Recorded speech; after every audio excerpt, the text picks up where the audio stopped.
Yun, magandang araw mga kamag-anak. So tapos lang namin mag-anak sa binyag ni Paring Botchok. So dito kami ngayon sa Magallanes, Cavite. Dito kami dadaan pa uwi. Galing kaming Alfonso papuntang 13. Pauwi sa amin sa 13. So igagala lang muna namin si Agit.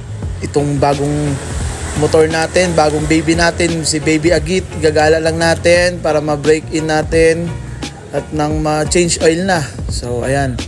Dito kami dadaan sa Magallanes kasi sobrang nature, sobrang ganda ng paligid, ganda ng sarap ng simoy ng hangin, walang polusyon. Ayun, puro puno, halaman, makikita mo dito. Walang polusyon, di ba? Ayan tignan nyo naman kung gaano kaganda, di ba? Ang ganda talaga ng inang kalikasan, mga mag-anak. So ayan, kaya solid talaga dumaan dito.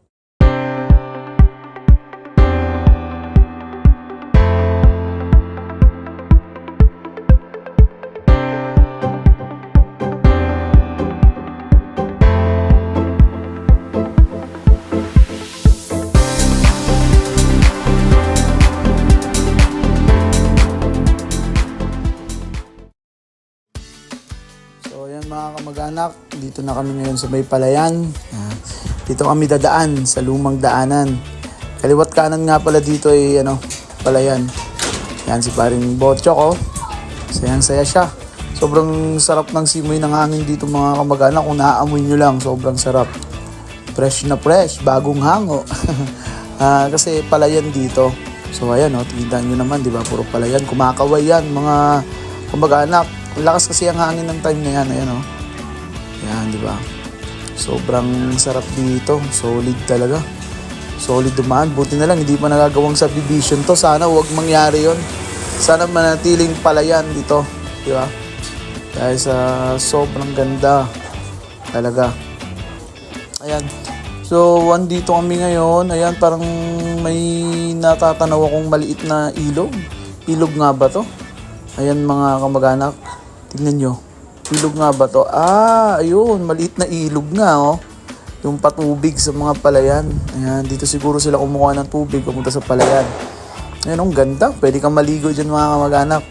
So, ayan yung palayan nila. Ayan, tinutubigan nila ngayon. Itong sa may bandang kaliwa ko, tinutubigan nila. Mga ilang lang, tataniman na ulit nila ng panibago yan. At dito naman sa kabila ko, ayan, dito sa kanan, ayan, mga bagong harvest lang Ayan, bagong inani na nila. So, sunod, yan naman ang patutubigan nila. Ayan, si Paring Botchok. No, solid ba? Sobrang saya talaga dito. Ayan, dito na kami sa Rough Road. Rough Road na nga pala to ngayon. Ayun, si Biik, tumatakbo, natakot sa amin. Ayan. Hindi namin alam kung tama itong dinadaanan namin ngayon. Ayun natakot si Biik. Tama nga ba ito, Paring Botchok? Oo nga, parang tama nga ito. Ayun, parang may natatanaw akong kalsada. Ayun, solid. Ganda. Ganda ng inang kalikasan mga kamag-anak. Hindi talaga ako nagsasawang ma-amaze sa ganda ng kalikasan.